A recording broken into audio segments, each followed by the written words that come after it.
नमस्कार दोस्तों, मेरा नाम है विमल सिंह। बालाजी स्टडी अड्डा में आपका स्वागत है। संविधान पर आधारित अलग-अलग टॉपिक वाइज हम आपको प्रश्न करा रहे हैं। तो संविधान के अनुच्छेद पर आधारित अभी तक 2 पार्ट हम देख चुके हैं, पिछला दूसरा पार्ट नहीं देखा है, साइड में आई बटन में पिछला वाला वीडियो आपको मिल जाएगा। प्रत्येक पार्ट में हम 26 प्रश्न करा रहे हैं, यानी कि 26 गुणे 2। अभी तक हम 52 प्रश्न जो है वो देख चुके हैं। आज हम हमारा तीसरा पार्ट देखेंगे, जिसमें हम तीसरा पार्ट इसका देखेंगे। तो 53 से प्रश्न से लेकर के 78 तक जो है हम प्रश्न कुल देखेंगे। तो चलिए स्टार्ट करते हैं प्रश्न नंबर 53 से। टॉपिक है संविधान के अनुच्छेद। प्रश्न आपका है कि संविधान के किस अनुच्छेद के द्वारा संघ और जो राज्य हैं उनके लिए लोक सेवा आयोग का प्रावधान जो है वो किया गया है। बताइए। तो बताना है आपको कि लोक सेवा आयोग का जो प्रावधान है संघ और राज्यों के लिए वो किस अनुच्छेद में किया गया है। 4 ऑप्शन है, 310, 312, 313, 315। बताइए इनमें से कौन सा सही होगा। आंसर की बात करते हैं। ऑप्शन एबीसीडी में इंपॉर्टेंट क्वेश्चन है, ध्यान रखिएगा। अनुच्छेद 315 आपका जो है वो बिल्कुल सही हो जाएगा। संविधान के अनुच्छेद 315 में प्रावधान किया गया है। यही प्रश्न थोड़ा सा ऐसे भी पूछा जा सकता है कि संघ और राज्य लोक सेवा आयोग के सदस्यों, शक्ति और कार्यों की संरचना हो गया, नियुक्ति हो गया, उनकी स्वतंत्रता, इनसे जुड़े सभी नियमों का उल्लेख इस अनुच्छेद 315 में ही किया गया है। अगला प्रश्न देखते हैं आपका 54 कि संविधान का जो अनुच्छेद 312 है वो किससे संबंधित है। बताइए इन 4 ऑप्शन में से। अखिल भारतीय जो सेवाएं हैं उनसे, प्रवक्ताओं से, हिंदी भाषा से या फिर राष्ट्रपति से, कौन सा सही होगा। तो 4 ऑप्शन में से संविधान का अनुच्छेद 312 किससे संबंधित है। आंसर की बात कर लेते हैं ऑप्शन एबीसीडी में। तो आपका पहला ही ऑप्शन अखिल भारतीय सेवाओं से संबंधित है, ये जो है आपका सही होगा। संविधान का अनुच्छेद 312 अखिल भारतीय सेवाओं से संबंधित है। अगला प्रश्न देखते हैं आपका 55 कि संघ लोक सेवा आयोग जो है उसके कार्यों का उल्लेख किस अनुच्छेद के अंतर्गत जो है वो आता है। ये भी प्रश्न आपका बहुत अच्छा है। बताइए अनुच्छेद 320, 322, 324 या फिर 325। आंसर की बात करते हैं ऑप्शन एबीसीडी में से कौन सा सही होगा। तो पहला ही ऑप्शन आपका अनुच्छेद 320 जो है वो सही होगा। संघ लोक सेवा आयोग के कार्यों का उल्लेख किस में किया गया है, अनुच्छेद 320 में जो है वो किया गया है। अगला प्रश्न देखते हैं आपका 56 की भारतीय संविधान के किस अनुच्छेद में निर्वाचन आयोग जो है उसके लिए प्रावधान किया गया है। यही प्रश्न आई थिंक मैंने पूछा भी था पिछले वाले वीडियो में, तो काफी ये भी पूछा जाता है। बताइए इनमें से कौन सा जो है वो सही होगा। तो बताइए इन 4 ऑप्शन में से कौन सा जो है वो सही होगा। 320, 322, 324 या फिर 326। निर्वाचन आयोग जो है वो भारतीय संविधान के किस अनुच्छेद जो है उसमें या उससे जो है वो संबंधित है। आंसर की बात कर लेते हैं ऑप्शन एबीसीडी में से। तो आपका अनुच्छेद 324 जो है वो बिल्कुल सही हो जाएगा, जो कि निर्वाचन आयोग से जो है वो संबंधित है। 57 प्रश्न आपका कह रहा है 57 प्रश्न आपका है कि भारत के संविधान के किस अनुच्छेद के तहत राष्ट्रपति द्वारा एंग्लो इंडियन समुदाय के सदस्यों को लोकसभा में नामित किया जा सकता है। अनुच्छेद 330, 342, 326, 331। 4 ऑप्शन है, बताइए इनमें से कौन सा सही होगा। एंग्लो इंडियन समुदाय ये जो है आपसे पूछा गया है। बताइए इनमें से कौन सा सही होगा। आंसर की बात करते हैं ऑप्शन एबीसीडी में से। तो आपका डी वाला ऑप्शन यानी कि अनुच्छेद 331 जो है आपका बिल्कुल सही हो जाएगा। एंग्लो इंडियन समुदाय जो है उसके सदस्यों को लोकसभा में नामित इसी अनुच्छेद के तहत किया जाता है। और ये भी पूछ लिया जाता है कि जो एंग्लो इंडियन समुदाय है, राष्ट्रपति जो है ये कितने सदस्यों को नामित करता है। तो 2 सदस्यों को जो है वो नामित करता है राष्ट्रपति के द्वारा। किसमें, लोकसभा में। किस अनुच्छेद के द्वारा, अनुच्छेद 331 के तहत। अगला देखते हैं आपका प्रश्न 58 की अनुसूचित जातियों और अनुसूचित जनजातियों के लिए एक राष्ट्रीय आयोग गठित करने का प्रावधान संविधान संविधान के किस अनुच्छेद में किया गया है। बताइए इनमें से कौन सा सही होगा। ये सभी प्रश्न ऐसे हैं जो रिपीट होते रहते हैं बार बार। तो बताइए इन 4 ऑप्शन में से कौन सा सही होगा। अनुसूचित जातियों और अनुसूचित जनजातियों के लिए एक राष्ट्रीय आयोग गठित करने का प्रावधान किस अनुच्छेद के तहत जो है वो किया गया। उत्तर की बात करते हैं ऑप्शन एबीसीडी में। तो पहला ही ऑप्शन आपका बिल्कुल सही होगा। अनुच्छेद 338 एवं 338 ए, इसमें जो है ये प्रावधान किया गया है। अगला प्रश्न देख लेते हैं आपका 59 की संविधान के किस अनुच्छेद के अंतर्गत, बहुत ही बढ़िया प्रश्न है, हिंदी को राजभाषा का दर्जा दिया गया है। इंपॉर्टेंट आप नहीं कह सकते केवल और केवल, इसे आप मोस्ट इंपॉर्टेंट की श्रेणी में रखेंगे। तो बताइए इन 4 ऑप्शन में से 343, 345 1, 346 1, 348, इस टाइप से अलग अलग ऑप्शन है, कौन सा जो है वो सही होगा। आंसर की बात करते हैं इन चारों ऑप्शन में से कौन सा सही होगा, तो आपका आंसर की बात कर लेते हैं इन ऑप्शन में से। तो पहला आपका ऑप्शन अनुच्छेद 343 एक ही करके जो लिखा हुआ है ये आपका सही होगा। तो आर्टिकल 343 जो है वो आपका संघ की राजभाषा हिंदी और जो लिपि है वो देवनागरी होगी, इससे संबंधित है। ध्यान रखिएगा, बहुत ही महत्वपूर्ण प्रश्न है। 60 प्रश्न कह रहा है कि किस अनुच्छेद जो है उसमें यह प्रावधान किया गया है कि संघ की राजभाषा हिंदी तथा लिपि देवनागरी होगी। देखिए अगला प्रश्न सेम है, एज इट इज वही पूछ भी लिया गया है। बताइए, तो आप आसानी से कह सकते हैं आर्टिकल 343 आपका सही होगा। मुझे हंसी इस बात पे आई कि एज इट इज वही लाइन लिखी गई है, क्योंकि इसमें यही बात कही गई है और यही पूछी भी जाती है। 61 प्रश्न आपका है, संविधान के किस अनुच्छेद में हिंदी भाषा के विकास के लिए निर्देश दिया गया है? बताइए, विकास के संदर्भ में हिंदी भाषा के किस आर्टिकल में जो है वो बताया गया है? ऑप्शन ए, बी, सी या डी। तो आपका यहाँ पर भी आर्टिकल 343 ही सही होगा। हिंदी भाषा की बात की जाए तो ये आर्टिकल ध्यान रखिएगा। 62 प्रश्न कह रहा है कि भारत में बाहरी आक्रमण और या अथवा सशस्त्र विद्रोह के कारण भारत के राष्ट्रपति द्वारा राष्ट्रीय आपातकाल जो है उसकी घोषणा किसके अंतर्गत की गई है? चार ऑप्शन है, 352, 356, 360, 368। कौन सा सही होगा ये आपको बताना है। ये भी प्रश्न आपका काफी जो है वो पूछा जाता है, तो बताइए कौन सा इनमें से सही होगा। आंसर की बात कर लेते हैं option A B C D में से। तो आपका आर्टिकल 352 आपका अनुच्छेद 352 वाला जो है ये बिल्कुल सही होगा। इसी में बताया गया है कि भारत में बाहरी आक्रमण अथवा सशस्त्र विद्रोह के कारण भारत के राष्ट्रपति द्वारा राष्ट्रीय आपातकाल की घोषणा। और इसका यूज सबसे पहले भारत पर जब चाइना का आक्रमण हुआ था, चीन ने आक्रमण किया था, तब जो है वो अनुच्छेद 352 का यूज जो है वो किया था किया गया था। और कब किया गया था? तो सितंबर 1962 का समय था जब चीन ने भारत पर आक्रमण जो है वो किया था। तो आपका 352 जो है वो सही होगा। अगला देखते हैं आपका 63 प्रश्न की भारतीय जो संविधान है उसका कौन सा अनुच्छेद राज्यों में संवैधानिक तंत्र के असफल होने की स्थिति में राष्ट्रपति शासन का प्रावधान जो है वो करता है? बताइए इनमें से कौन सा जो है वो सही होगा। आंसर की बात करते हैं तो कौन सा अनुच्छेद राज्यों में संवैधानिक तंत्र के असफल होने की स्थिति में राष्ट्रपति शासन का प्रावधान करता है? तो आपका ऑप्शन अनुच्छेद 356 जो है वो बिल्कुल सही होगा। इसी के अंतर्गत है कि केंद्र की संघीय सरकार जो है उसको राज्य में संवैधानिक तंत्र जब विफल हो जाता है तब इसको लगाया जाता है। अगला 64 प्रश्न है, संविधान के किस अनुच्छेद के आधार पर वित्तीय आपात की जो उद्घोषणा है वो राष्ट्रपति जो है वो करता है? बताइए चार ऑप्शन में से कौन सा जो है वो सही होगा। ये तीनों ही जो क्वेश्चन आप देख रहे हैं, ऊपर वाला दो और ये तीनों एक सीरियल से पूछे जाते हैं। तो वित्तीय आपात आपको बताना। वीडियो पसंद आए तो लाइक अवश्य जो है वो करते रहिएगा, ताकि इसी प्रकार अच्छे अच्छे प्रश्न हम आपको प्रैक्टिस जो है वो कराते रहें। तो सभी लोग वीडियो को लाइक अवश्य जो है वो करते रहिएगा। आंसर की बात करते हैं इन चार ऑप्शन में से, तो अनुच्छेद 360 आपका सही हो जाएगा। अब थोड़ा सा एक बार एक साथ देखते हैं। जब बात हो वित्तीय आपात की तो आप आर्टिकल 360 को टिक करेंगे। जब बात हो राष्ट्रपति शासन की तो आप आर्टिकल 356 को टिक करेंगे। और जब बात हो राष्ट्रीय आपातकाल की तो आप 352 को टिक करेंगे। तो 352, 356 और 360 ये सीरियल ध्यान रखिएगा। अगला प्रश्न है, संविधान में जो मंत्रिमंडल शब्द है उसका एक बार प्रयोग हुआ है और ये जो है किस अनुच्छेद में हुआ है ये आपसे पूछा गया है। बताइए इनमें से कौन सा जो है वो सही होगा। आंसर की बात कर लेते हैं option A B C D में से। तो आपका पहला ही ऑप्शन यानी कि अनुच्छेद 352 जो है आपका बिल्कुल जो है वो सही हो जाएगा। मंत्रिमंडल शब्द का एक बार यूज हुआ है और ये जो है अनुच्छेद 352 में जो है वो है।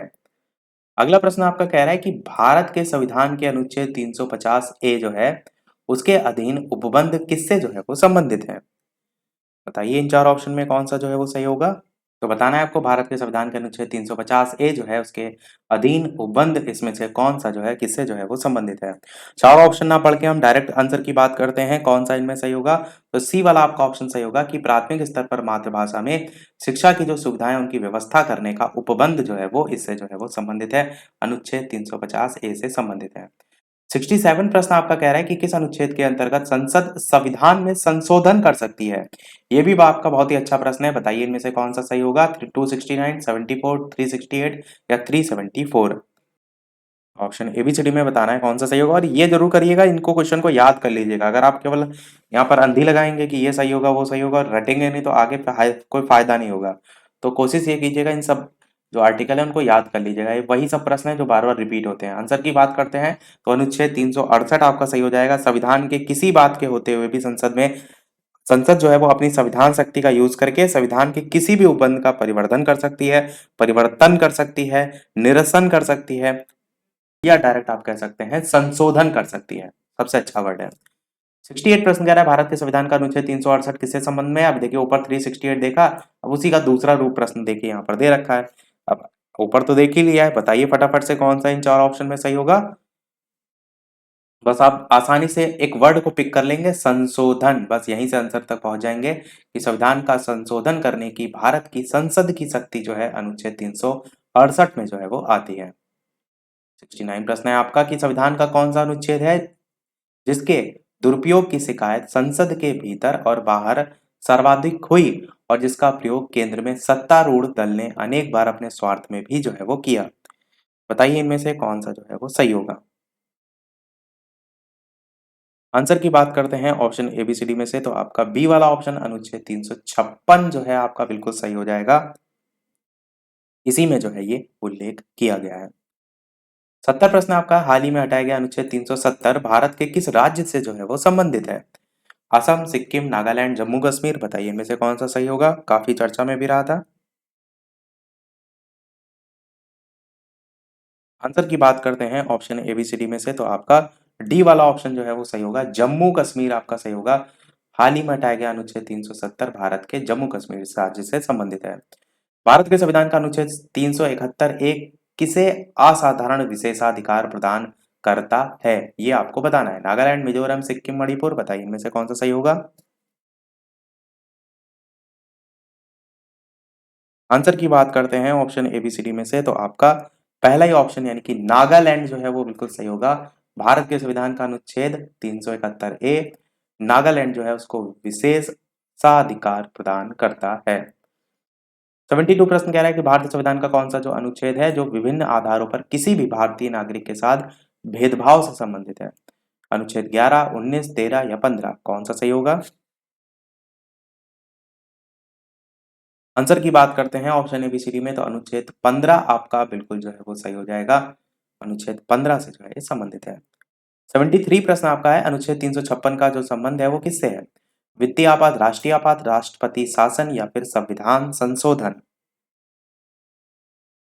बताना है आपको इनमें से कौन सा सही होगा। आंसर की बात कर लेते हैं ऑप्शन एबीसीडी में, तो अनुच्छेद 356 ऊपर मैंने 3 आर्टिकल बताए थे ना, उसी में सही है, तो राष्ट्रपति शासन से संबंधित है। ये तीनों आर्टिकल जो मैंने ऊपर बताए तीनों बहुत पूछे जाते हैं, तो ध्यान रखिएगा। 74 प्रश्न कह रहा है कि भारतीय जो संविधान है उसके किस अनुच्छेद में विभिन्न राज्यों से संबंधित विशिष्ट प्रावधान का उल्लेख किया गया है? 369 या फिर 370 या फिर 371 या फिर 372, बताइए कौन सा इनमें से सही होगा। आंसर की बात करते हैं, चारों ऑप्शन में से कौन सा सही होगा, तो आपका विभिन्न राज्यों से संबंधित जो विशिष्ट प्रावधान का उल्लेख है वो अनुच्छेद 371 जो है इसमें जो है वो किया गया है। 75 प्रश्न आपका कह रहा है कि भारत का जो संविधान है उसके अनुच्छेद 371 जी जो है उसमें दिए गए विशिष्ट उपबंध किस राज्य से संबंधित है? जम्मू कश्मीर, झारखंड, मिजोरम, नागालैंड, कौन सा इनमें से सही होगा ये आपको बताना है। आंसर की बात कर लेते हैं ऑप्शन एबीसीडी में से, तो आपका मिजोरम जो है वो बिल्कुल सही हो जाएगा। 371 जो जी है उसमें दिए गए जो विशिष्ट उपबंध है वो आपका मिजोरम से जो है वो संबंधित है। 76 आपका प्रश्न देखते हैं, संविधान के किस अनुच्छेद के प्रावधानों के अंतर्गत भारत सरकार द्वारा भारत रत्न, पद्म विभूषण आदि अलंकरण जो है वो प्रदान किए जाते हैं? किस अनुच्छेद के प्रावधानों के अंतर्गत ये पूछा गया है? अनुच्छेद 15, 18, 23 या 32, बताइए इनमें से कौन सा सही होगा। टोटल हमारे 78 प्रश्न मैंने स्टार्टिंग में बताया था, 76 नंबर प्रश्न हमारा चल रहा है। 78 के बाद एक प्रश्न हम आपसे भी जो है वो पूछेंगे। बताइए कि ये सभी जो अलंकरण है ना, जो अलग अलग पुरस्कार दिए जाते हैं वो किस अनुच्छेद के तहत आते हैं? उत्तर की बात करते हैं तो आपका अनुच्छेद 18 जो है वो बिल्कुल, तो यही आपका बी वाला ऑप्शन सही होगा। और केवल यही चीजें नहीं, और इसमें देखेंगे तो राज्य जो है उनको सैन्य या शैक्षणिक जो विशिष्टता है उसको छोड़कर किसी को भी कोई पदवी देने से रोकता है। कोई भी भारतीय नागरिक किसी विदेशी राज्य से कोई पदवी स्वीकार नहीं कर सकता। और भी यानी कि अनुच्छेद 18 में चीजें का उल्लेख किया गया है। साथ ही साथ जो प्रश्न में पूछा गया है उसको भी याद रखिएगा। 77 प्रश्न आपका कह रहा है कि संविधान जो है उसके किन अनुच्छेदों के अंतर्गत अल्पसंख्यकों को अपनी संस्कृति के संरक्षण और अपनी पसंद की शिक्षा संस्थाओं की स्थापना और संचालन के अधिकार को मान्यता जो है वो प्रदान की गई है। बताइए इनमें से कौन सा जो है वो सही होगा?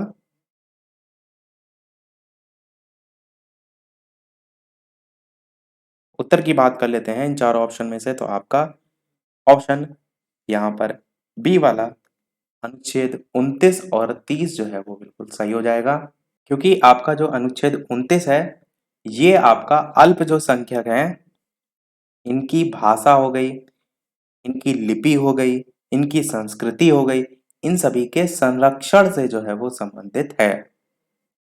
आर्टिकल अगर 30 की बात करें, अनुच्छेद 30 की बात करें, तो इसमें देश में धार्मिक या भाषाई जो अल्पसंख्यक हैं उनको ये कई अधिकार जो है वो प्रदान करता है। तो अनुच्छेद 29 और 30 यही दोनों जो है आपका हो जाएगा।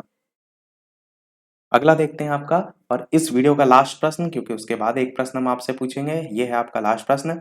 एक चीज और मैं आपको क्लियर कर दूं कि संविधान पर आधारित ही और भी काफी हम चीजें देख चुके हैं, वो अलग से प्लेलिस्ट में आप जाकर जो है वो देख सकते हैं, यानी कि अलग अलग टॉपिक वाइज हम जो है वो प्रश्नों को देख रहे हैं। वीडियो अभी तक आपने लाइक ना किया हो, सभी लोग वीडियो को लाइक कर दीजिएगा। चैनल सब्सक्राइब करके नोटिफिकेशन बेल बगल में लगा है उसको भी ऑन कर लीजिएगा। साथ ही साथ टेलीग्राम चैनल से ना जुड़े हों, इंस्टाग्राम से ना जुड़े हों, फेसबुक से ना जुड़े हों, अबाउट सेक्शन में आपको लिंक मिल जाएगी, वहां से जुड़ सकते हैं। और टेलीग्राम चैनल पर बालाजी स्ट्रेडा सर्च करके भी जुड़ सकते हैं। 78 प्रश्न आपका है लास्ट, संविधान के किस अनुच्छेद में ये व्यवस्था की गई है कि प्रत्येक राज्य शिक्षा के प्राथमिक स्तर पर मातृभाषा में शिक्षा की पर्याप्त सुविधाओं की व्यवस्था करने का प्रयास जो है वो करेगा। तो शिक्षा संबंधी जो है पूछा गया है। बताइए अनुच्छेद 349, अनुच्छेद 35, 350, 351 कौन सा इनमें से सही होगा?